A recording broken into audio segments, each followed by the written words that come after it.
সবাইকে স্বাগতম আরও একটি নতুন সেশনে। আজকে দেখাবো আর স্টোরি পাইপ। পাইপটা কি? পাইপটা হচ্ছে এই ধরনের একটা সিম্বল। এই এই এই ধরনের সিম্বলকে বলা হয় পাইপ। এই পাইপের কাজ কি? এই পাইপের কাজ হচ্ছে দুইটি ফাংশনকে একত্রিত করা। যেমন দেখুন, আমি ডাটা আগে রিড করলাম, আমি ডাটা রিড করলাম,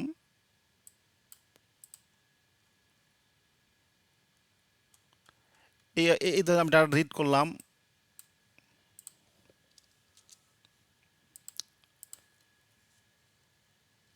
সরি আমি ডাটা রিড করলাম, এখানে ডাটা রিড করলাম, এই দেখুন ডাটা রিড হয়ে গেছে।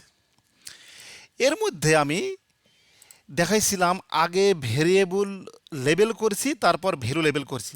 বাট মাথায় রাখতে হবে, আমরা একসঙ্গে কাজ করব তখন আগে কিন্তু করতে হয় ভ্যালু লেবেল, কিন্তু লার্নিং পারপাসে আমি আগে ভেরিয়েবল লেবেল দেখাইছি। তাহলে এইটুকু যদি আমি ভ্যালু লেবেল করি, এটা যদি রান দেই, এই রান দিলাম D3, এই দেখুন D3তে কিন্তু আমার এখানে কিন্তু এই দেখেন ভ্যালু লেবেল হয়ে গেছে। এখন এইটাকে যদি আমি এখন D3, আমি D3কে আবার করব, এখানে রান দেব। D3কে আমি ভেরিয়েবল লেবেল করলাম। তাহলে এখানে করলাম কি ভ্যালু লেবেল। এখন করব কি এইটার একটা ভেরিয়েবল লেবেল দেব। তাহলে কি আমি এটাকে রান দিয়ে দিই, এইটাকে যদি রান দেই, আগে ছিল মাই ডাটা, এখন আছে D3কে আমি করব, রান দিলাম। কি হলো দেখুন, এই দেখুন।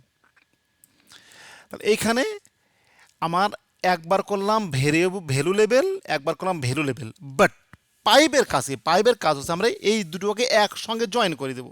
তাহলে কি করব, আমি এখানে একটা নতুন করব, আমি দিলাম D10। এই যে এইখানে আমি জোড়া দেব, এইখানে আমি দেব পাইপ। এই সিম্বলের নাম হচ্ছে পাইপ। পাইপ দিয়ে কী করবো, এইটাকে আমি এখন এইখানে আর আমার D3-র প্রয়োজন নাই। এখানে আমার আর D3 প্রয়োজন নাই, কেননা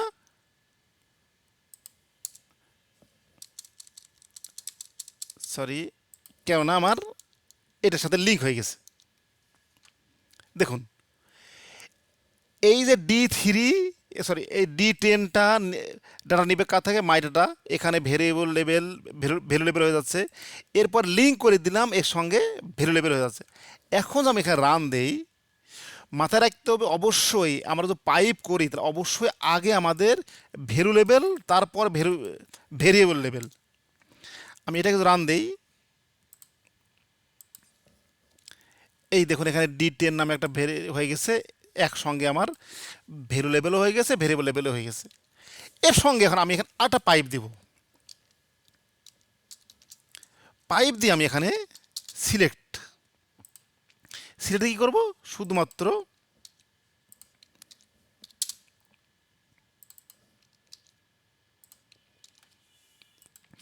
তাহলে সিলেক্ট দিলাম সবার শেষে। তার মানে কি, আগে সে ভ্যালু লেবেল ডিফাইন করবে, এরপর ভেরিয়েবল লেবেল, এবং এই দুইটা ভ্যালু সে নিয়ে নেবে। এখন আমি রান দিই, এখানে দেখুন এখানে কিন্তু D10 একবারই দিয়েছে, আর দেয়নি, কারণ লিঙ্ক হয়ে যাচ্ছে।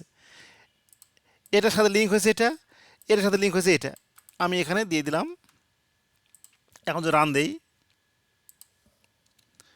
এই দেখুন এখানে D10 আমি সব কেটে দিলাম, সব কেটে দেবো। এই দেখুন D10-এ মাত্র দুইটা ভেরিয়েবল চলে আসছে। আচ্ছা, আমি এখানে আরেকটা ভেরিয়েবল নিতাম, ধরুন আমি এখানে আরেকটা নেব, কি ভেরিয়েবল নেব, ধরেন আসলে কি MW ছিল কি ম্যাটার্নাল বডি ওয়েট। তাহলে এখানে কি নেব, এখানে আবার দিয়ে দেবো MW।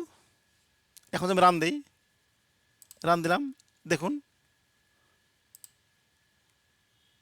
এখানে অবশ্যই ভুল হয়েছে কোথাও জায়গাতে, এই ক্রস মানে ভুল হয়েছে। তাহলে বুঝতে হবে এখানে টাইপিংয়ে ভুল হয়েছে। এই দেখেন এখানে হবে ক্যাপিটাল W।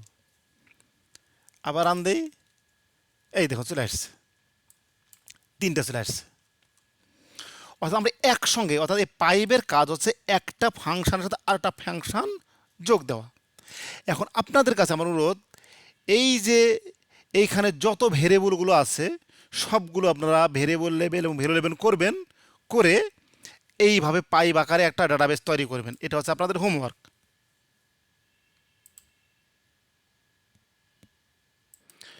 আচ্ছা, আমি করেছি। এখানে দেখুন 1 2 3 4 5 6টা নিয়েছি এখানে। 1 2 3 4 5 6, এখানে একটা এক্সট্রা ভেরিয়েবল, যেহেতু কন্টিনিউয়াসের ক্ষেত্রে কন্টিনিউয়াসে কখনো ভ্যালুলেবল হয় না। দেখুন আমি এখানে 7টা ভেরিয়েবল নিয়ে করেছি। আমি এটা যদি একটাতে যদি রান দেই, আমি রান দিব, এই দেখুন হয়ে গেছে, এখানে চলে আসছে। এইভাবে আপনারা আপনাদের ডাটা সেটে করবেন। এই হচ্ছে আমার ডাটা সেট, এই হচ্ছে আমার সিনটেক্স। এই সিনটেক্সটা আপনারা পোস্ট করে করে দেখবেন। এই দেখুন,